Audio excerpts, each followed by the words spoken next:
So yesterday you might have seen I revealed this piece. This is my acorn pumpkin. So basically they like grow on a vine rather than on the floor. So they're very, very cool. This is a little bit different to my usual style. Since I've started drawing on iPad, I become more and more close and into my work and zooming so far in, and I'm like this, drawing tiny little details. I often draw things in like small sections and then like work out from those sections. I feel like sometimes I don't get the same movement from a piece, or the same, I don't know, it kind of like loses a bit of its life because I've gone from such a small section and then I'm working out. And I wanted to kind of just challenge myself to actually look at a piece as a whole and use much bigger brush strokes. So for this one, I've been much more bold with my brush strokes. I didn't go below a certain brush size, and I used my blending brush, but I used it much more sparingly than I usually would. So that's meant that there's this fluidity to this piece that isn't usually there with my work, I don't think. So for example, like here you can see the strokes where I've like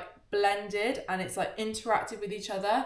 And this is something that is quite often lost in my work now because I use a much more smoothing blending brush. I use a much smaller brush in the first place, so it can feel almost over smoothed, I feel like sometimes. So this was a really nice challenge to basically just force myself to look at a piece as a whole and be bigger and bolder with my strokes whilst I'm doing my artwork. So how do you make your artwork? Do you use bigger strokes or bigger paintbrush sizes and then go smaller, or do you just use one kind? But yeah, I'd love to hear from you. What do you think? And would you give this a go?